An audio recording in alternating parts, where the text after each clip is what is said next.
In today's internet, your attention is a money-making machine, and there's a system of economy built around it. The attention economy is this ecosystem where the more attention we give to a content, the more it benefits the creators and the more it benefits the platform. It is in my best interest that you watch this video, and if you do, it's in the best interest of this platform that you spend good amount of time here. You go through the feed, you explore other videos as well. And the platforms are many, so they compete with each other to be the best absorber of your attention. Now there's a good side to it and a bad side to it. But in this video, I'll talk about 5 specific features of this attention economy that impacts everyone. Starting with the ad platform competition. On the surface, platforms like Facebook and YouTube, they compete with each other. But there's this underlying layer of competition that exists as well. Say for example, you spend $10 on YouTube for advertisement and you spend $10 on Facebook as well. Now if you get like $25 return on YouTube, but $50 return on Facebook, you know where you want to keep your money. You multiply this at scale. This is where advertisers are aware, like this is the platform I need to spend my money on and I'll get good amount of return. In general, platforms that are able to provide the best possible returns are the place where advertisers are willing to spend enormous amount of money. And therefore, the competition is enormous. They want to make sure that they're not just the best absorber of your attention, but they're also able to provide to you something that other platforms are not able to, that you're able to buy more products, that you're able to click on more ads in this particular platform as opposed to its competitors. This makes the competition for attention more sophisticated and much more important for platforms. This is one thing that you just can't lose, because otherwise they lose enormous amount of potential advertising revenue. And this is also why things that revolve around return on investment in the internet world also revolves around return on attention, because attention is the starting point, and without it you don't have clicks and you don't have sales. And then the real question becomes which platform really understands you better and is able to provide you ads in the best possible way so you click on them. The second one is user time competition. Platforms don't just compete with each other, they also compete against certain parts of you and certain traits and certain habits of you. It is entertainment versus rest, it's consumption versus productivity, it is engagement versus disengagement.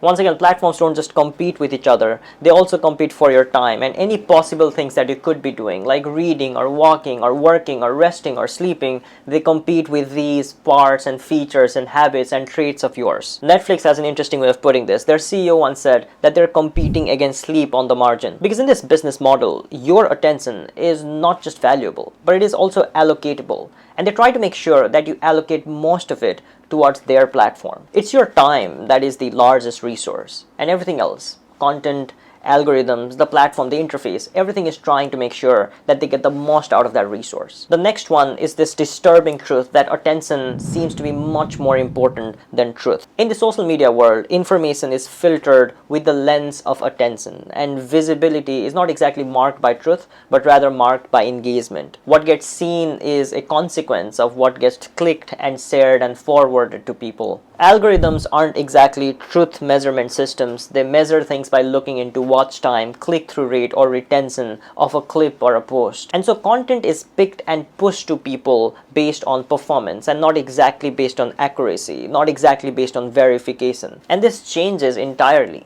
what information people are likely to encounter. Once again, the most sensational, the most outrageous, the funniest, the most attractive, the most charming, the most extreme in general is what appears mostly in our feed, something I'll talk about in point 5 as well. But once again, truth is not the biggest priority. Accuracy, verification, not the biggest priority. They aren't the proxies for performance. Now, just to be clear, this doesn't mean that the system requires the content to be false. It's just that the attention-grabbing ones are the ones that succeed. The next subject is echo chambers. They are a default outcome of the attention economy. I'm not sure why, but we don't talk about echo chambers enough. But in general, they have very big impact. And with vast amount of content that exists, it is only natural that people will consume very different content. Attention will be fragmented. And because platforms learn your behavior over time, you are uniquely provided with the content that you like, which may be very different from the content that your neighbor or your sibling or someone in your community is liking and watching for an elongated period of time.